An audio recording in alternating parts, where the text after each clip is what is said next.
So for instance, right now we're going through all of the Epstein stuff, right?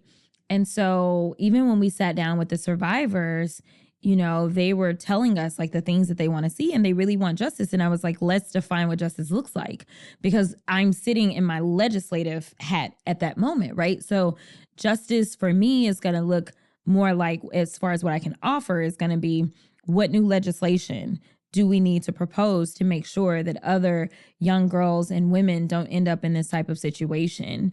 What information can we uncover and maybe then turn over to the Department of Justice and hope and pray that they then do their jobs? Because it doesn't seem like at least this DOJ was that interested in kind of going forward with continuing this investigation.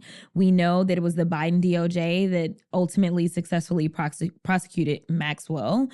We don't know if the Biden DOJ was conducting additional investigations, because we know it wasn't limited to these two people, right?